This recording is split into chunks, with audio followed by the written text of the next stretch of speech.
Qu'importe ce que pensent les autres de vous, ce qui compte, c'est qu'est-ce que vous pensez vous de vous-même, qu'est-ce qui vous anime au plus profond et comment est-ce que vous le manifestez dans ce monde, comment est-ce que vous incarnez vos décisions, comment est-ce que vous êtes dans l'action.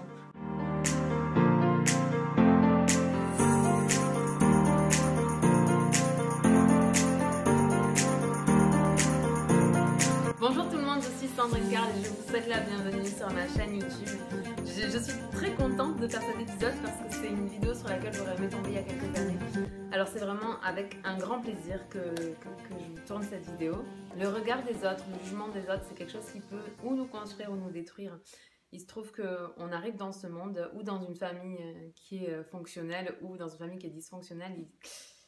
Il semblerait qu'apparemment 75% des familles soient dysfonctionnelles. Donc si vous avez grandi dans une famille dysfonctionnelle, surtout ne vous inquiétez pas. C'est pas grave, c'est quand même la norme. Voilà ce qui se passe. On arrive sur cette terre et on est un petit être plein d'amour et on sait qu'on est. C'est-à-dire qu'on ne se pose pas la question de savoir qui on est. Ou est-ce qu'on existe ou est-ce qu'on n'existe pas? Est-ce qu'on est à notre place ou est-ce qu'on n'est pas à notre place? Quand on est un enfant, on ne se pose pas ces questions. On est juste. On est juste. EST. On est juste qui on vit juste ce qu'on vit, on est au présent, on n'a pas de questions du style qu'est-ce qu'ils pensent de moi et qu'est-ce que je devrais faire et est-ce que je suis à ma place et qui je suis, il faut que je me trouve. On se pose pas toutes ces questions-là parce que quand on est enfant, on est qui on est sans se poser de questions parce qu'on n'est pas encore conditionné par la société dans laquelle on vit. Il se trouve qu'ensuite en grandissant, on se rend compte que pour avoir l'amour de papa et maman, des fois il faut faire certaines choses, il faut dire certaines choses, il faut être gentil. Par exemple, si on a une maman dépressive, il faut prendre soin d'elle, il faut lui faire des câlins, il faut lui donner de l'attention. Et de cette façon, notre maman nous aime. Et puis pour notre papa, il faut être le meilleur possible à l'école, il faut avoir de bons résultats sportifs.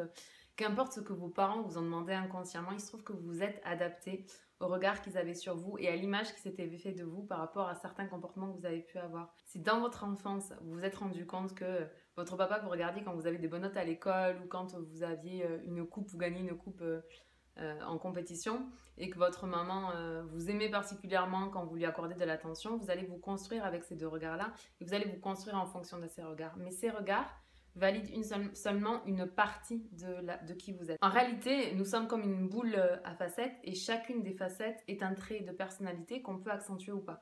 On vient au monde avec une boule à facettes et on peut choisir d'activer certaines parts de lumière et certaines parts d'ombre. Un exemple de ce que peut être une personnalité en ombre ou en lumière, c'est par exemple si on a dit de vous quand vous étiez enfant que vous étiez égoïste parce qu'à un moment donné vous n'avez pas prêté votre jouet à vos petits cousins, et bien du coup vous allez vous construire pour être aimé dans un excès de lumière, c'est-à-dire que vous allez devenir extrêmement généreux avec tout le monde au point de vous oublier vous-même. Ça c'est un exemple en fait de qu'est-ce qui se passe dans notre vie, quels sont les jugements que les personnes peuvent avoir sur nous et comment est-ce qu'on va se construire en réaction à ça pour obtenir l'amour des autres. En fait, ce qui se passe, c'est que quand on grandit, on se structure vraiment en fonction du regard des autres parce qu'on est des êtres humains. On a besoin d'amour et on a tous besoin d'amour. C'est pas une honte que d'avoir besoin d'amour. Des fois, j'entends ça. Des personnes disent à d'autres personnes « Oui, mais toi, c'est parce que tu as trop besoin d'amour. Tu as tout le temps besoin du regard des autres. » Mais en réalité, on a tous besoin d'amour. On est juste tous plus ou moins dépendants de l'amour que les autres peuvent nous apporter en fonction de l'amour qu'on a construit à l'intérieur de nous-mêmes. Mais dans un premier temps, en fait, quand on a dû grandir et quand on a dû s'adapter à la famille dans laquelle on était, et puis à l'école, à la classe à laquelle on était également, ou au travail, aux études, etc., on doit s'adapter en permanence dans notre milieu. D'ailleurs, l'intelligence même de l'homme, c'est la capacité de s'adapter. Donc, vous avez grandi, vous vous êtes adapté en fonction des attentes de l'extérieur. Et ce qu'il faut savoir, c'est qu'en fait, votre maman était censée valider votre être, donc le fait d'être, et votre papa était censé valider le fait de faire l'action. C'est-à-dire que par exemple, si vous coloriez, si vous faisiez du coloriage quand vous étiez enfant et que vous dépassiez, en fait, votre papa vous a dit non, il ne faut pas dépasser. Et en fait, on se construit par le vide, par le manque, parce qu'on nous dit il ne faut pas faire ci, il ne faut pas faire ça, ne sois pas comme ci, ne sois pas comme ça, fais ceci, fais cela, et on n'est pas validé par le plein, c'est-à-dire ah ben tiens, aujourd'hui tu as été une enfant adorable, merci d'avoir été respectueuse de mamie, merci d'avoir été gentille, merci de m'avoir laissé parler avec mon ami au magasin. On ne dit jamais ce genre de choses en fait. on montre toujours du doigt ce qui ne va pas. Et par exemple, si vous dépassez du coloriage et que votre papa doit valider le faire, il va vous dire « Ah mais là, tu as dépassé ». Et pas « Ah ben tu vois, quand tu colories comme ça, c'est vraiment bien parce que tu restes bien dedans. » Et c'est le but du coloriage. Donc voilà, on s'est construit en fonction du regard des autres. Et même adulte, le regard des autres a une réelle importance sur nous, sur notre personnalité, sur qui on est, sur qu'est-ce qu'on choisit de développer ou pas. Et ce qui est intéressant quand on prend conscience de ça, du regard des autres et du jugement des autres, c'est qu'on peut décider, même si on s'est construit un masque social en fonction de ce qu'on attendait de nous, on peut décider en fait de mettre ce masque social de côté et d'être simplement qui on est. Et c'est la meilleure façon pour être heureuse, c'est que ce qu'on montre au monde soit qui on est. Il faut fusionner en fait entre l'image que les autres ont de nous et qui on est nous-mêmes. Mais même si vous êtes en parfait alignement avec qui vous êtes, ça n'empêchera pas les autres d'avoir un regard sur vous qui ne correspondra pas à qui vous savez être. Je vous donne un exemple. Admettons que vous soyez quelqu'un d'extrêmement exigeant, vous pouvez être perçu de l'autre côté comme quelqu'un d'autoritaire. Et les gens peuvent vous montrer du doigt pour des choses qu'ils considèrent être vos défauts. Et comme je vous l'ai déjà dit, un défaut, c'est juste une qualité qui n'a pas été reconnue à sa juste valeur. Ce que vous considérez être des qualités peut être perçu à l'extérieur comme des défauts. Et ce qui compte, ce n'est pas ce que les autres voient, c'est ce que vous pensez de vous-même. Admettons maintenant que vous ayez un projet professionnel, vous avez l'envie de créer une entreprise, de faire des vidéos, d'écrire un livre, qu'importe ce que vous souhaitiez faire. Si vous vous dites non mais je peux pas parce que ma famille elle me soutient pas, parce que mon chéri me soutient pas, parce que mes amis me soutiennent pas ou ils me comprennent pas. En fait, ne vous attendez pas à ce que les autres comprennent ce que vous êtes en train de faire. Ils ont besoin de voir des résultats, il faut que ce soit matériel en fait. Vous pouvez être la meilleure personne de la Terre, la personne la plus experte dans votre domaine. S'ils ne voient pas des résultats, en fait, ils ne valideront pas votre choix.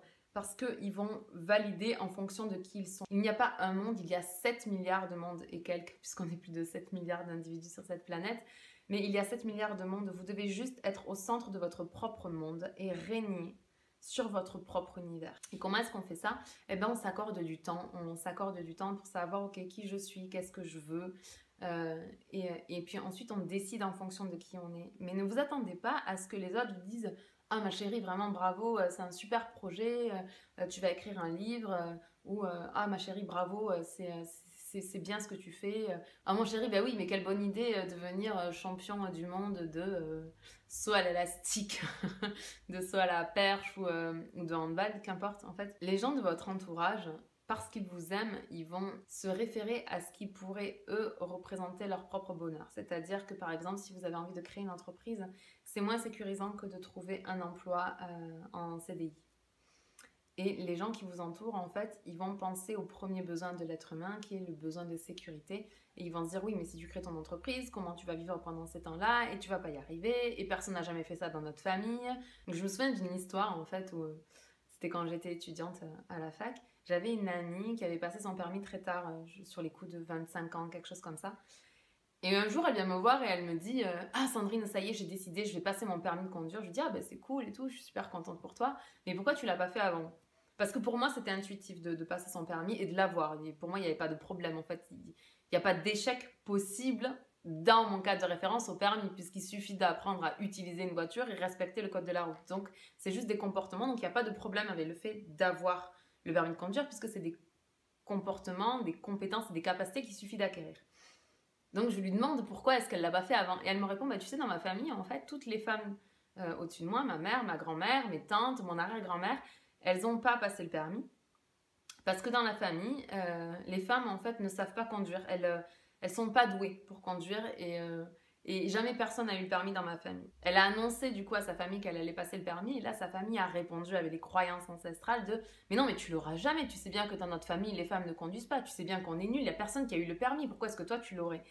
Ça c'est un conditionnement et à ce moment-là, c'est pas que les personnes elles doutent de la capacité de mon amie à avoir son permis ou pas, c'est juste qu'elles projettent leur propre réalité sur le fait que mon amie puisse avoir son permis. Mais en réalité, c'est une projection de leur propre monde. Et ça n'a rien à voir avec le monde dans lequel mon amie vit. Donc ce qui s'est passé, c'est que cette amie en question a fait des heures de conduite. Elle en a fait plus que ce qu'il fallait puisqu'elle avait vraiment besoin de se rassurer. Elle voulait vraiment avoir son permis du premier coup. Donc du coup, elle a fait des heures et des heures et des heures. Et puis un jour, elle s'est dit « Ok, je suis prête ». Elle est allée passer son permis et elle l'a eu. Et qu'est-ce que ça a changé? C'est que du coup, comme dans sa sphère, elle a cru en elle, dans son monde à elle, elle a cru en elle, Elle a réussi et ensuite sa réussite en fait s'est propagée sur les mondes de sa maman, de sa tante, de ses sœurs, etc. Et à ce moment-là, il y a ses sœurs du coup qui se sont dit ah ben tiens si elle l'a fait potentiellement je peux y arriver. Pourquoi je vous raconte ça? C'est que quand vous décidez de faire quelque chose, quoi que ce soit, franchement que ce soit passer le permis, perdre du poids, faire de la cuisine si vous avez jamais fait, monter une entreprise, faire des vidéos, écrire un livre, qu'importe ce que vous vouliez faire, il y aura toujours des personnes dans votre entourage qui prendront leur monde comme référence en fait et qui projetteront ce qu'ils pensent dans leur monde sur votre monde à vous. Mais ce que vous créez dans votre monde à vous vous appartient, vous avez le choix. Vous avez le choix de dire je suis capable de faire ça, je suis capable de faire ça, etc. Le problème c'est que souvent quand on a une idée et qu'on commence à en parler autour de nous avec enthousiasme, on va se retrouver face à des personnes qui n'ont pas nécessairement le même enthousiasme que nous face à nos idées et qui vont douter. Ils vont douter parce qu'en fait, ils ne sont pas en train de douter de vous. Ils sont en train de se projeter dans votre situation et de se dire est-ce que moi je serais capable? Et sûrement, très certainement que non. En fait, ils pensent ne pas être capables. Ça ne veut pas dire qu'ils ne le sont pas. Ça veut juste dire qu'à l'instant T, ce qu'ils pensent être vrai n'est que la projection de leur peur dans leur monde sur votre idée. Donc si vous vous arrêtez en vous disant oui mais moi il n'y a personne qui me soutient, je vais jamais y arriver toute seule, etc. Ne vous attendez pas à ce que les autres vous soutiennent. Franchement, ça n'arrivera pas. Vous avez votre idée. Vous allez vous renseigner, faire des recherches sur comment réaliser votre idée, qu'est-ce que vous devez mettre en place ou pas, peut-être suivre des formations. Vous allez faire un brainstorming en fait de tout ce qui est possible. Ensuite, vous allez créer un plan d'action. Une fois que vous aurez les outils, les compétences, les capacités, etc., vous allez créer un plan d'action et ensuite vous allez juste appliquer ce plan d'action et faire la première action, puis la deuxième action, puis la troisième action et répéter, répéter, répéter. Même si vous échouez, il ne faut jamais arrêter. Il faut continuer de répéter ce que vous êtes en train de faire. Et en fait, au moment où vous allez commencer à avancer, à ce moment-là, il y aura des gens dans votre univers, alors que ce soit des personnes que vous allez rencontrer que vous ne connaissez pas, des personnes qui sont peut-être vos amis ou des membres de votre famille qui vous ont regardé de loin en se disant ok on va la laisser faire puis on va voir, ou vous allez même parfois attirer des gens vraiment qui vont vous aider à avancer vers votre destinée. Mais ces personnes n'arriveront que quand vous vous mettrez en mouvement, c'est-à-dire qu'on est déjà sur l'étape 3. Première étape, vous avez l'idée. Deuxième étape, vous faites les recherches, vous acquérez les compétences que vous devez acquérir et vous créez un plan d'action. Et troisième étape, vous passez à l'action. Et c'est uniquement quand vous commencez à faire ce que vous devez faire qu'à ce moment-là, parce que vous bougez et que les autres vous voient bouger, ils se disent « Ah, cette nana, c'est vachement bien ce qu'elle fait, je vais l'aider, je vais lui proposer de lui montrer comment, j'en sais rien, on monte des vidéos ou comment est-ce que... on enregistre une vidéo ou comment est-ce qu'on peut structurer un livre, etc. L'aide arrivera parce que l'aide arrive toujours, mais l'aide arrive toujours que quand vous êtes en mouvement, quand vous êtes déjà en train de faire. Et vous obtiendrez finalement l'aide des personnes qui doutaient de vous uniquement quand vous aurez des résultats. Donc on est à l'étape X plus N. C'est-à-dire que la seule chose que vous ne pouvez pas définir en fait, c'est le temps qui va se passer entre le moment où vous avez l'idée et le moment où l'idée se matérialise. Vous avez les résultats en lien avec cette idée. Ce temps-là, on ne peut pas le définir et malheureusement, vous aurez l'appui et le soutien des personnes qui ont douté de vous au départ qu'à ce moment-là. Donc, si vous attendez, avant de vous commencer, d'avoir le soutien de ces personnes-là, en fait, vous ne ferez jamais ce que vous avez envie de faire et vous n'aurez jamais le soutien des gens qui vous sont proches. Vous devez vous connecter à vous-même et je vous expliquerai ça avec un grand plaisir dans une prochaine vidéo si ça vous intéresse. Vous devez vous connecter avec vous-même et vous dire, ok, qu'est-ce que j'ai envie de faire? Qu'est-ce qui m'enthousiasme? Qu'est-ce qui me porte? Qu'est-ce qui fait que j'ai comme une excitation à l'intérieur de moi quand il s'agit de réaliser cette idée-là? Ensuite, vous allez avoir l'idée. Vous pouvez en parler autour de vous parce que dans votre entourage, il y aura toujours des gens qui vous soutiendront et toujours des gens qui ne vous soutiendront pas. Donc, comme je vous le disais dans une vidéo précédente, cherchez vos alliés plutôt que de chercher vos ennemis. Donc, balancez votre idée, voyez chez qui ça résonne et connectez uniquement avec ces personnes-là. Ensuite, créez votre plan d'action, faites ce que vous avez à faire, passez à l'action et là, vous allez attirer l'aide des autres.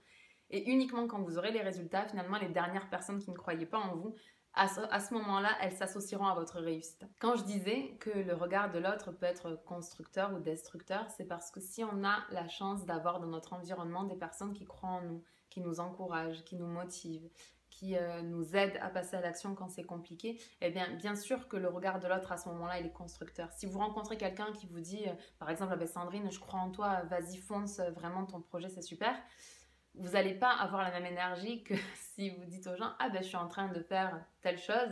Oh mais non, mais c'est n'importe quoi, mais franchement, tu n'y arriveras jamais. Je comprends pas pourquoi tu as toujours des idées complètement tordues, mais quand est-ce que tu vas trouver un vrai travail ?» Ça, c'est deux réactions possibles. Dans un cas, les réactions de votre entourage vont vous construire, comme vous allez vous sentir soutenu et supporté. Vous ne pouvez pas changer le comportement des autres. C'est-à-dire qu'il y a des personnes qui sont naturellement dans le soutien et dans l'aide, et il y a des personnes qui sont, j'ai pas envie de dire naturellement parce que c'est pas ce qu'elles sont au plus profond d'elles, mais en tout cas, disons qu'elles-mêmes, elles ont pas nécessairement confiance en elles. Et de fait de ce manque de confiance et des peurs, elles ont développé des comportements et des paroles en fait en lien avec leurs peurs.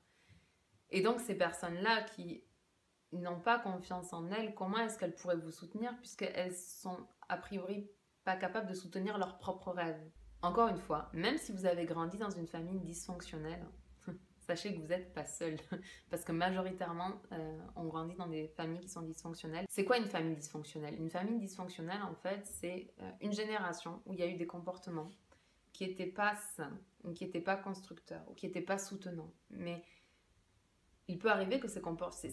Quand je dis ça, c'est pas un jugement, c'est juste que il y a eu des événements qui ont amené des comportements et ces comportements ont amené des réactions. Et ces réactions ont été perpétuées de génération en génération et jamais personne s'est posé la question de savoir est-ce que c'est bien ou est-ce que c'est pas bien et comment est-ce que je peux faire pour que mon comportement soit constructeur pour les générations en dessous mais aussi pour les générations en dessus.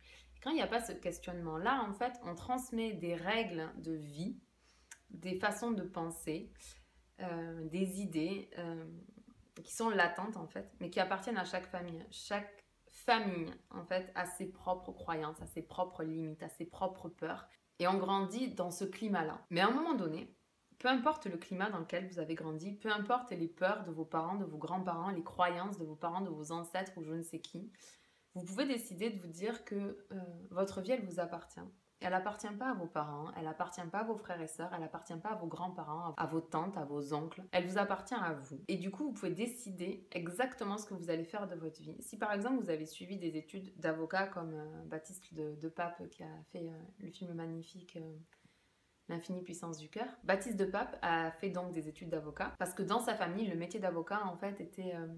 un peu prestigieux, on va dire ça comme ça. Et donc, du coup, toute sa famille l'a soutenu. Jusqu'à ce qu'il obtienne son diplôme et qu'il postule pour un poste à un bon niveau et qu'il ait même, je crois, un accord favorable. Et à ce moment-là, il a entendu une interview Oprah qui interviewait Edgar Tolle. Et Edgar Tolle répondait, en fait, ne vous demandez pas ce que vous voulez de la vie, mais ce que la vie veut de vous. Et cette phrase a impacté Baptiste de Pape. Et il s'est posé cette question, il s'est dit, ok, qu'est-ce que la vie veut de moi? Et il s'est connecté à son cœur et son cœur lui a dit, la vie lui a dit, crée un documentaire sur le cœur. Je pense, je ne sais pas, mais je pense que le jour où il a annoncé à sa famille qu'il allait renoncer à sa carrière d'avocat pour faire un documentaire sur le cœur, je ne suis pas sûre que sa famille l'ait soutenu à 100%. Pourtant, lui, il s'était connecté à lui, il avait décidé qu'il allait faire un documentaire, qu'il allait honorer cette intuition qu'il avait, cette idée. Et du coup, il a fait ce qu'il fallait faire en fait pour que cette idée, cette intuition devienne réelle. S'il s'était arrêté à ce qu'a dit son entourage à ce moment-là, à mon avis, ce projet n'aurait jamais vu le jour. Pour autant, il y a des centaines de milliers d'exemples de personnes qui se sont connectées à elles-mêmes, qui ont suivi leur intuition et qui les ont matérialisées dans le monde dans lequel on vit. Mais si vous pensez que ces personnes ont eu le soutien de leur entourage au moment où ils se sont lancés, je pense que vous ne pouvez pas être plus loin de la vérité. En réalité, ce qui s'est passé, comme ça se passe à chaque fois, c'est qu'il y a eu des personnes qui ont soutenu, il y a eu des personnes qui n'ont pas soutenu. Mais la personne en question, le héros de cette histoire-là, car on est tous le héros de notre propre histoire, le héros s'est dit non, moi, je sais au plus profond de moi que c'est ça que je dois faire et je vais le faire. Et il a commencé à avancer, il a structuré, il a créé un plan d'action et puis il a commencé à exécuter son plan d'action. Et plus il avançait sur son chemin, et plus de personnes sont venues le soutenir et ont porté ce projet. Parce que comme dit Oprah, pour créer de grandes choses, il faut tout un village. Mais c'est exactement ça en fait. Si vous pensez que vous pouvez faire ce que vous avez à faire tout seul, vous ne pouvez pas être plus loin de la vérité. En réalité, ce que vous devez faire, vous devez commencer à le faire tout seul. Et ensuite, vous aurez toute l'aide nécessaire pour parvenir au bout. Mais c'est à plusieurs, c'est ensemble qu'on crée de belles choses, de grandes choses. On ne fait rien tout seul dans son coin. À la rigueur, même si vous voulez monter une entreprise, vous allez vous lancer, mais vous ne pourrez vous développer que parce qu'il va y avoir d'autres personnes autour de vous. On peut se lancer seul, mais on ne peut pas se développer seul. On a besoin les uns des autres. C'est pour ça que je vous répète tellement, passez plus de temps à chercher vos alliés plutôt qu'à chercher vos ennemis, que ce soit dans vos familles ou parmi vos amis. Parce qu'au final, qu'importe ce que pensent les autres de vous, ce qui compte, c'est qu'est-ce que vous pensez vous de vous-même. Qu'est-ce qui vous anime au plus profond et comment est-ce que vous le manifestez dans ce monde? Comment est-ce que vous incarnez vos décisions? Comment est-ce que vous êtes dans l'action? Vous voyez, je parle tout le temps d'action, je parle de matériel parce qu'il arrive souvent que quand on s'intéresse au développement personnel, on a une idée dans la tête et puis on croit qu'il y a un processus magique qui va se mettre en place et qu'un jour peut-être on ouvrira la porte et que le projet réalisé sera sur le pas de notre porte. Mais en fait, c'est pas comme ça que ça se passe. Vous avez l'idée, mais on vit dans un monde matériel, physique, on a des corps physiques. Et donc du coup, pour matérialiser l'idée qu'on a, il faut faire, il faut passer à l'action. Et quand vous passez à l'action, vous obtenez le soutien et les actions des autres. J'ai fait cette vidéo pour vous faire prendre conscience que certes, le regard des autres peut être positif ou négatif dans vos vies, mais que c'est à vous de décider ce que vous en faites. Vous pouvez très bien, quand quelqu'un vous dit « écoute, c'est vraiment n'importe quoi, il faut vraiment redescendre sur terre, là maintenant, ça suffit de rêver ». T'as tel âge, il serait temps que tu gagnes ta vie ou qu'importe que les gens pensent que vous êtes capable ou que vous ne l'êtes pas, la seule personne qui doit avoir la conviction et la certitude profonde d'être capable de réaliser n'importe quoi dans sa vie, c'est vous. Et c'est pour ça que je vous disais dans ma toute première vidéo, celle dans laquelle je vous souhaite une bonne création de votre année, je vous disais, si durant cette année vous acquérez la conviction profonde et la certitude que vous pouvez faire, être et avoir tout ce que vous voulez, vous aurez gagné. Parce que si vous acquérez cette conviction-là et que vous pouvez vous connecter à cette conviction, à cette certitude, à cette profondeur à l'intérieur de vous, vous saurez que vous êtes capable d'accomplir absolument tout ce que vous désirez, qu'il suffit à un moment donné d'avoir les compétences, les connaissances et toutes les informations sont aujourd'hui disponibles. On vit à l'ère de l'information, donc l'ignorance est un choix.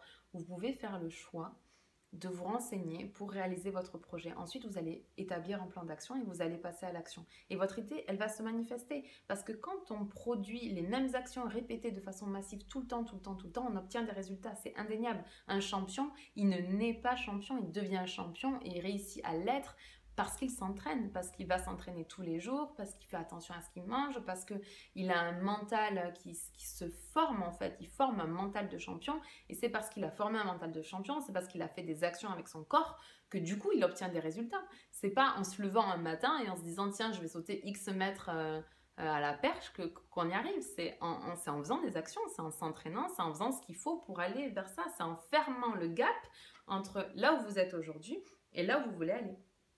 Et la seule chose qu'il existe, en fait, le seul moyen pour fermer le gap, c'est les actions. C'est les actions que vous faites et les habitudes que vous avez. Donc, si vous avez un projet là pour 2017 ou si vous regardez cette vidéo quelques années plus tard, sachez que c'est possible. C'est même sûr que vous allez réaliser si vous effectuez les actions nécessaires pour y arriver.